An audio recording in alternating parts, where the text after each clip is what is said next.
കാലടിയിൽ യോർദനാപുരത്ത് നട്ടെല്ല് വളയുന്ന രോഗാവസ്ഥയിൽ കഴിയുന്ന വിദ്യാർത്ഥിനി നവനീത രാജിന് അടിയന്തര ശസ്ത്രക്രിയ ആവശ്യമാണ്. 3.5 ലക്ഷത്തോളം രൂപ ചിലവ് വരുന്ന ഈ ശസ്ത്രക്രിയക്ക് പണമില്ലാതെ വിഷമിക്കുന്ന നിർധന കുടുംബത്തിന് സഹായഹസ്തവുമായി ചികിത്സാ സഹായനിധി രൂപീകരിച്ചു. കാലടി ഗ്രാമപഞ്ചായത്തിലെ യോർദനാപുരം 4-ാം വാർഡിൽ ചേരാമ്പള്ളി വീട്ടിൽ താമസിക്കുന്ന 9-ാം ക്ലാസ് വിദ്യാർത്ഥിനിയായ നവനീത രാജ് നട്ടെല്ല് വളയുന്ന ഗുരുതരമായ രോഗാവസ്ഥയിലാണ്. വിദഗ്ധ ഡോക്ടർമാരുടെ നിർദ്ദേശപ്രകാരം അടിയന്തര ശസ്ത്രക്രിയയ്ക്ക് വിധേയമാക്കിയാൽ മാത്രമേ നവനീതയ്ക്ക് സാധാരണ ജീവിതത്തിലേക്ക് മടങ്ങിയെത്താൻ സാധിക്കുകയുള്ളൂ. ഈ ശസ്ത്രക്രിയയ്ക്ക് മാത്രം ഏകദേശം 3,60,000 രൂപ ചിലവ് വരുമെന്നാണ് കണക്കാക്കുന്നത്. നിർധന കുടുംബത്തിലെ അംഗമായ നവനീതയുടെ മാതാപിതാക്കൾക്ക് ഇത്രയും വലിയ തുക കണ്ടെത്താൻ കഴിയാത്ത അവസ്ഥയിലാണ്. ഈ സാഹചര്യത്തിൽ മകളുടെ ചികിത്സയ്ക്കായി സുമനസുകളുടെ സഹായം തേടുകയാണ് ഈ കുടുംബം. നവനീതയുടെ ചികിത്സാ സഹായത്തിനായി പ്രദേശവാസികൾ ചികിത്സാ സഹായനിധിക്ക് രൂപം നൽകിയിട്ടുണ്ട്. Angamaly MLA Roji M. John രക്ഷാധികാരിയായും വാർഡ് മെമ്പർ ബിനോയ് കൂരൻ ചെയർമാനായും പ്രദേശത്തെ പ്രമുഖ വ്യക്തികൾ അംഗങ്ങളായും പ്രവർത്തിക്കുന്ന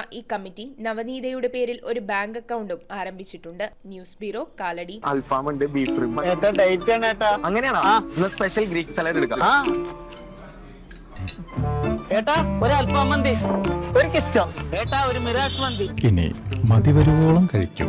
ദ സോൾട്ട് റെസ്റ്റോറന്റ്.